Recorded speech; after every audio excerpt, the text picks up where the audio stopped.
Hey everybody, welcome to Money's No Object. I'm your host, Dylan Howell. This is episode number 351 of our YouTube channel and podcast, and I cannot be more excited to continue sharing with you guys personal finance topics that I think could be useful for you in your long-term financial journey.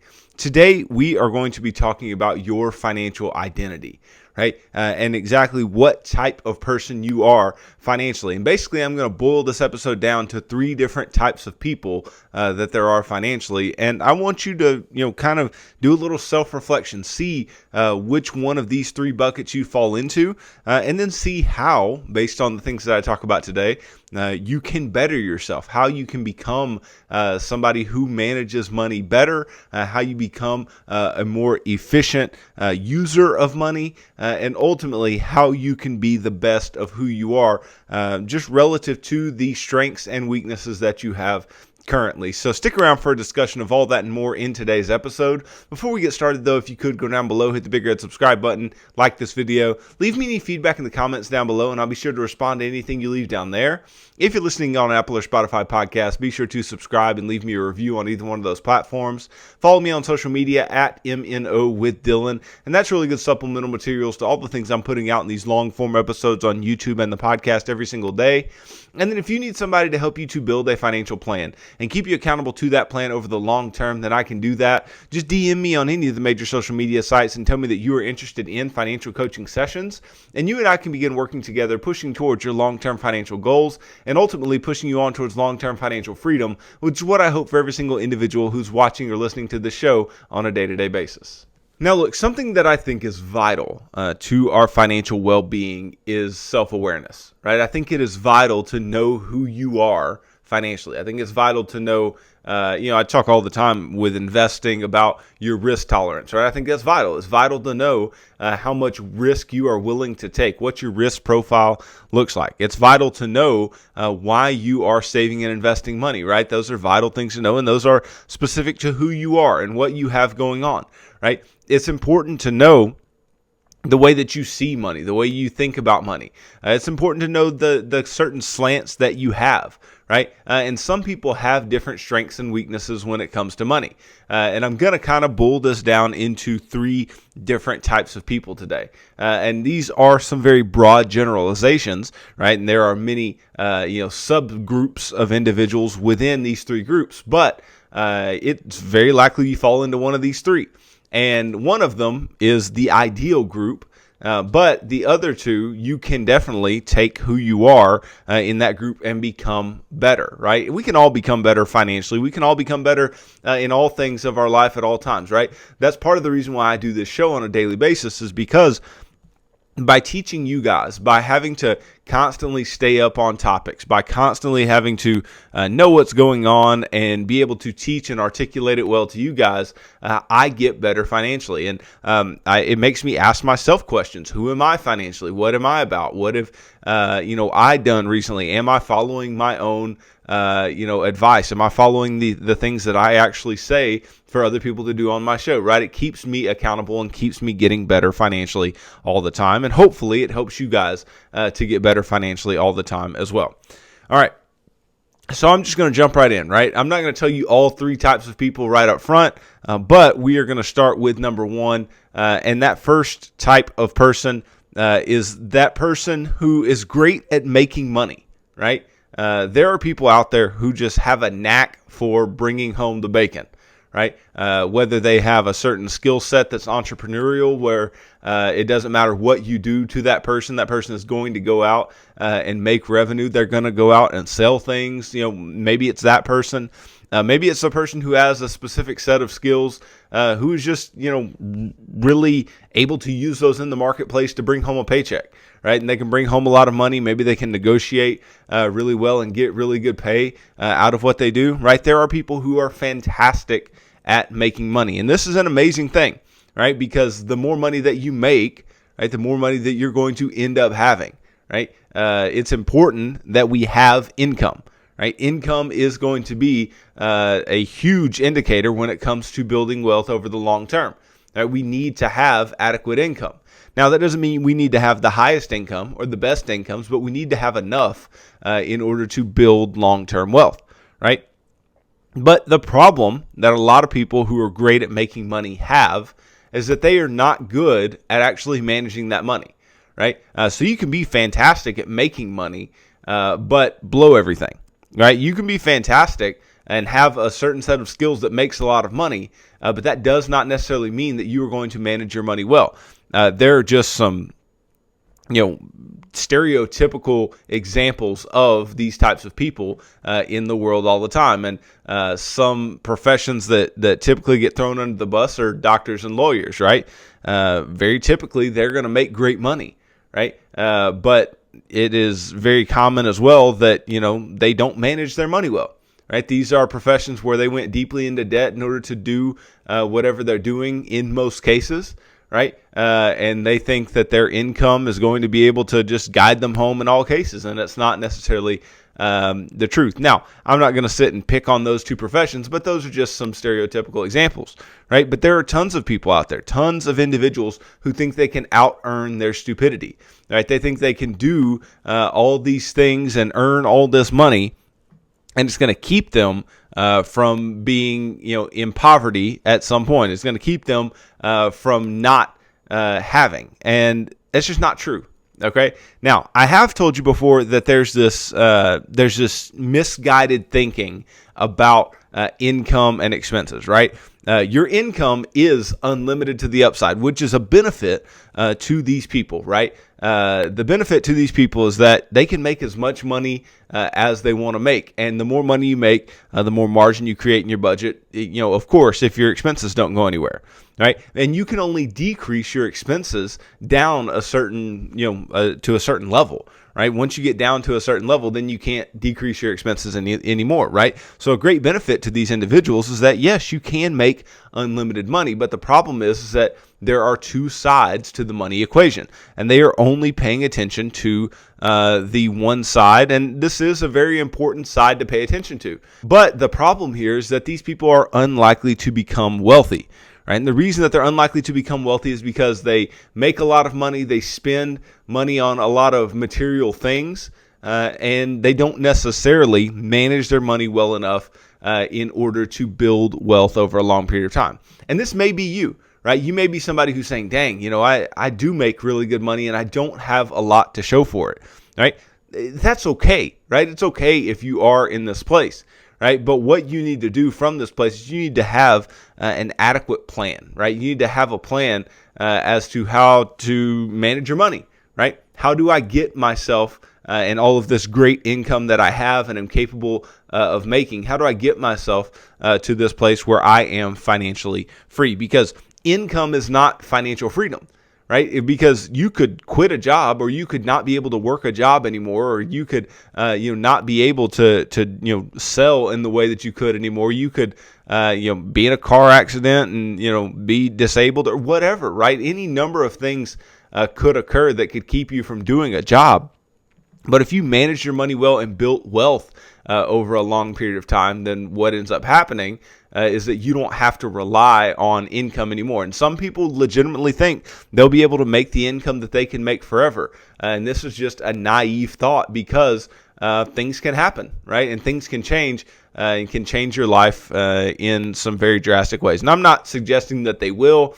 I'm just saying you need to have a plan to build wealth. You need to have a plan to manage your money well, because if you don't, right, then you're likely to blow a lot of what you have. You're likely to not get out of debt. You're likely to stay in debt, keep this cycle of debt, especially on things like cars and, some people with student loans and, houses maybe that you can't afford, or, boats or all these other money symbols, these things that just show that you're wealthy.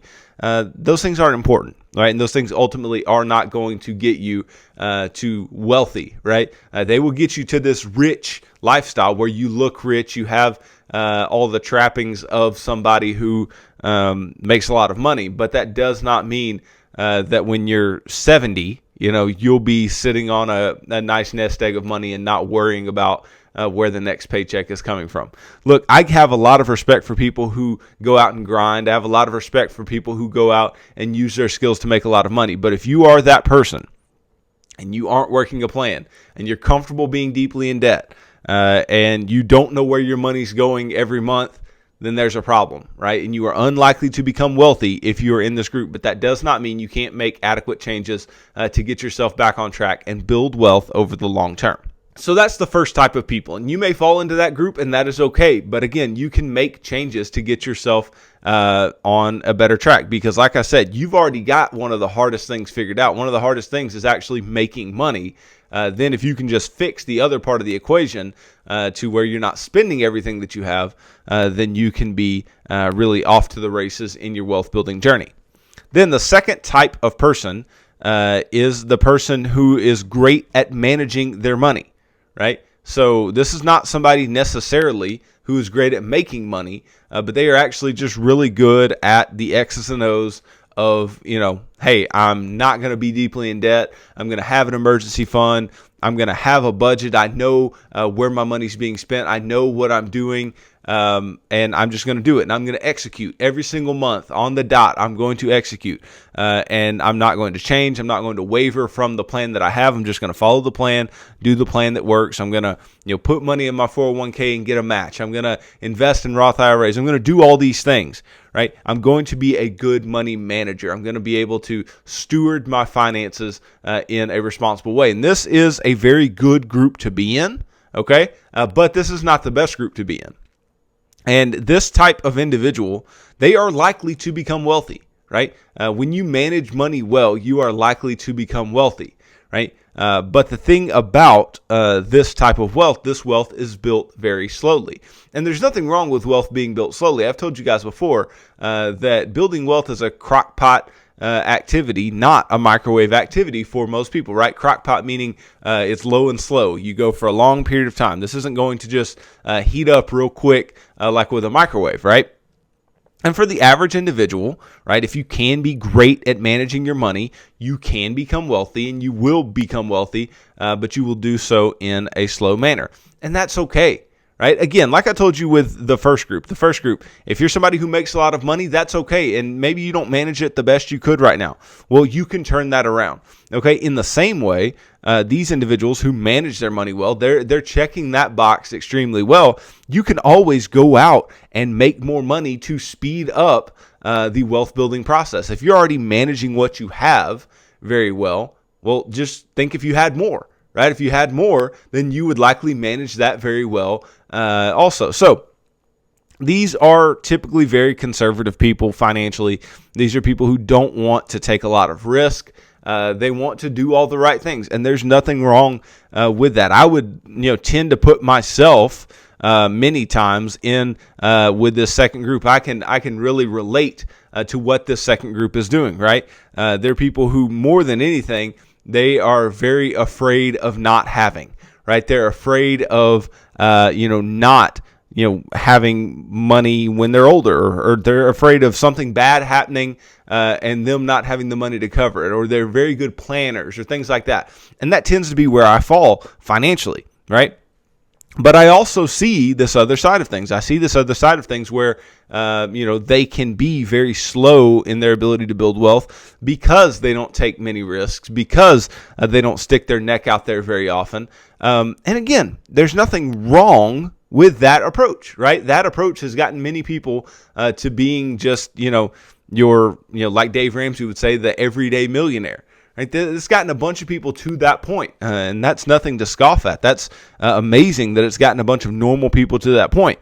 Okay, but it is not the most efficient way that we can go about building wealth over the long term, right? So what do these people need to work on? Right? These people probably need to work on their careers, and they need to work on going out and making more money. I'm not suggesting going out and working another job, but maybe finding something that's actually your passion, that can pay you a lot more, that you can really grind at and get some really high income numbers.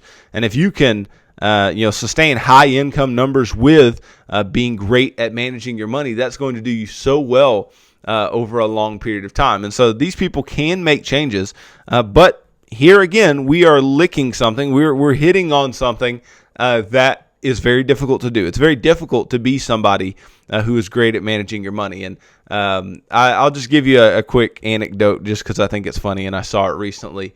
There was somebody that I'm friends with on Facebook, and they were saying something about don't talk bad about somebody because they have this super high car payment, right? They said if you can't afford it, just say that or something like that, right?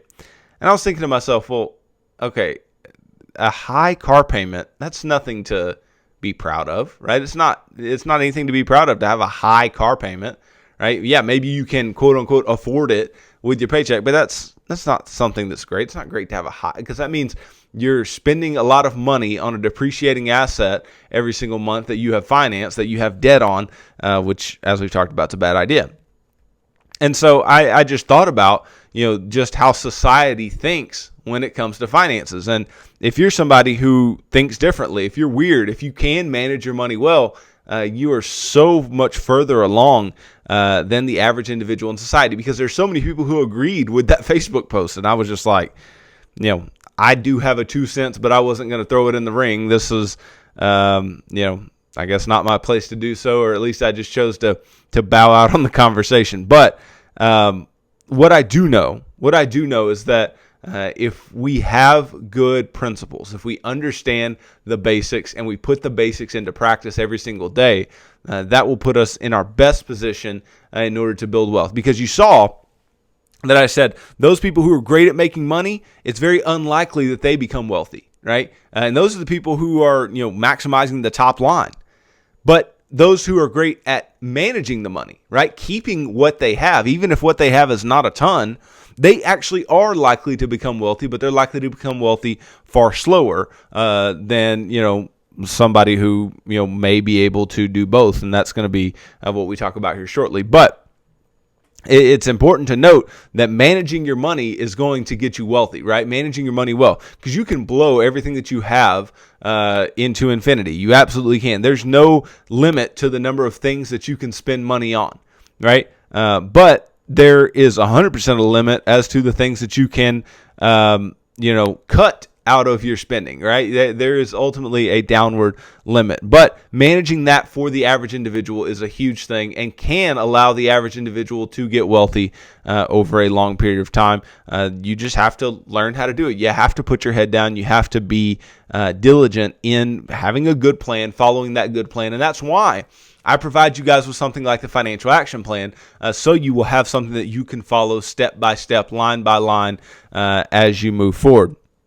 And that's so vital for the vast majority of people. But it's just a key point that we must note, right? If you want to become wealthy, you must learn how to manage your money, right? And the better you are at it, the more likely you'll become wealthy. The better you are at it, the faster you will become wealthy. But if you do not manage your money well, if you're not good at managing your money, you will not become wealthy, because you will make plenty of bad decisions to offset any type of income that you will ever bring in. So, two types of people we started with, right? Those who are great at making money, right, and extremely unlikely to become wealthy, right? But those who are great at managing their money, who are likely to become wealthy but do so in a slower manner. And then our last group of people is those who are great at both. They are likely to become wealthy very, very fast. Now, why is, this is no surprise that this would be the case, right? Because let's just say you make a ton of money, and I've already, said this in this episode, but if you make a ton of money and you're already really good at managing your money, then you're going to have a lot of excess. You're going to have a lot of margin. You're going to have a lot more money to be able to throw into things like investments. You're going to have a lot more money in order to give, in order to spend, in order to do all of our uses of money. You will have the ability to do so, and you will manage your money well. Because I think ultimately, when it comes to how we manage our money, it's not about how much money we have. People think, again, that they can outearn their stupidity. They think, when I make more money, I will be better off financially. That's not at all true. Right? What's true is that once you learn to manage your money well, no matter what amount of money you end up making, you will likely still manage your money well. Okay? So the managing your money needs to come before the making a ton of money, in order for this to go as smoothly as possible, or else you can make a ton of mistakes and then make them with a lot of zeros tacked on because you make a lot of money. Okay? But ultimately, if you're somebody who is very fiscally responsible, you have the ability to manage your money well, and you make a ton of money, you can really put things into overdrive, right? You can really accelerate into the future, into your dreams a lot faster than someone else, right? And like I tell you guys, we don't all have the same path to financial freedom. Financial freedom looks absolutely different for every single one of us, right? We all have a different benchmark, a different goal that we want to reach, a different place that we want to get with our money. We have different numbers that we want to reach as far as net worth or whatever else, right? And some people are going to have very high expectations for themselves. Some people are going to need a lot more than others. Some are going to need a lot less, right? And that is perfectly fine. But I tell you guys all the time, if you follow the financial action plan, if you follow what I teach on this show on a day-to-day basis, then you're going to become wealthy, right? But it's only if you control what you can control, because ultimately there are things outside of our control, right?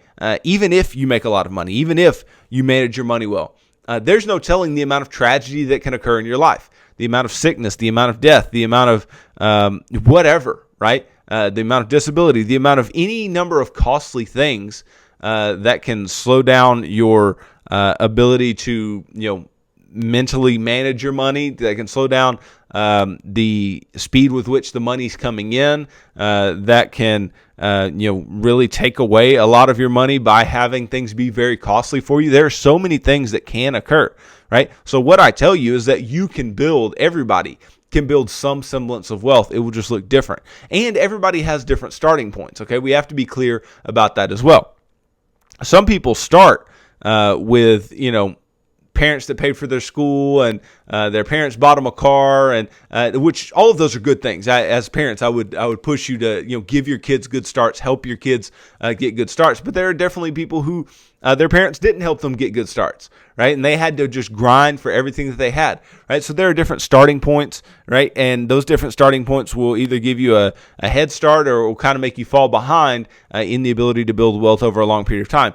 But ultimately, it's not so much about the head start, right? Unless you're talking about extreme examples. Most of the time, what it's really about is, what did you decide to do? What did you decide to do? And what type of person did you decide you were going to be financially or otherwise? Yes, there's a lot of financial ignorance, like that Facebook post that I was talking about. There's a lot of financial ignorance out there, right? And there's a lot of people who think a lot of things about their personal finances that are just completely off the rails. They're crazy, right? They're absolutely wild things to think.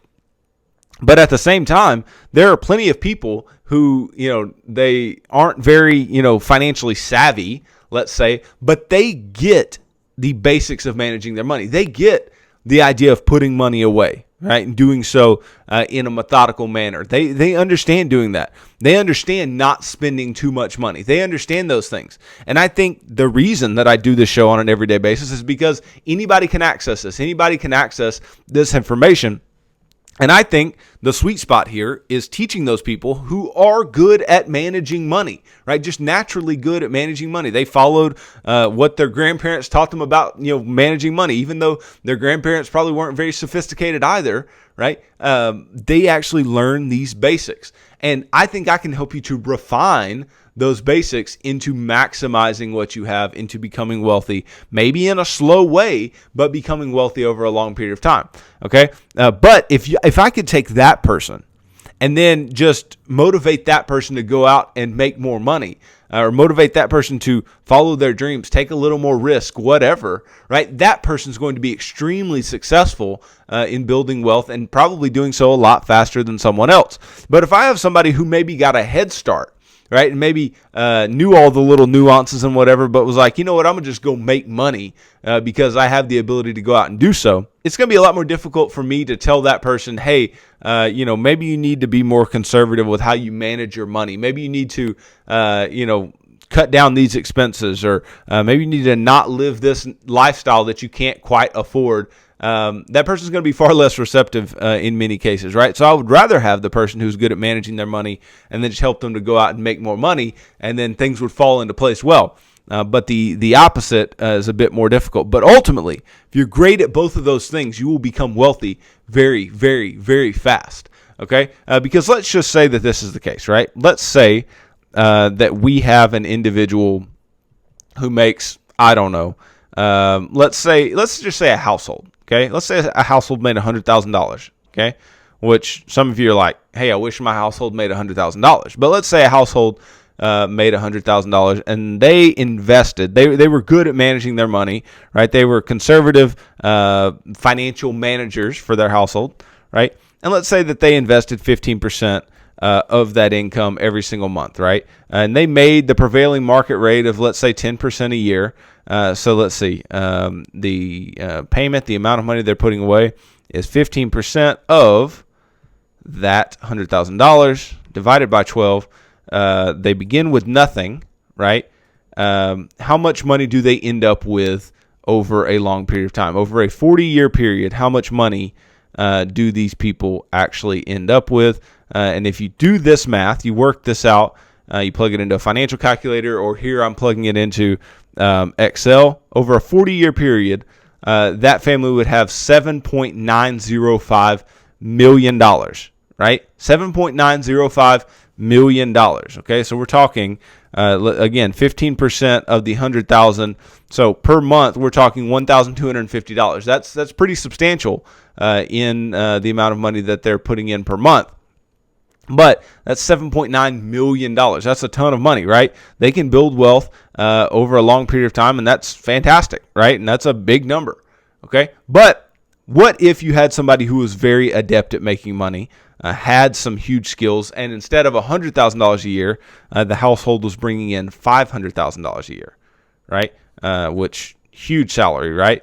At $500,000 a year, if they invested that same 15% of their income every single month and did so over a 40-year period, that's $39.525 million that they would have at the end of that 40 years. Now, these are extreme examples, but what I'm showing here, in both cases, these individuals became wealthy, right? But the first person, it took a little more time. It was a little slower in the growth phase, right? But the person who made a lot of money and still put away in a responsible fashion the same percentage of their income as the other person, right? They got to a value in their nest egg that's nearly $32 million more over the same amount of time by investing the same percentage of their income, right?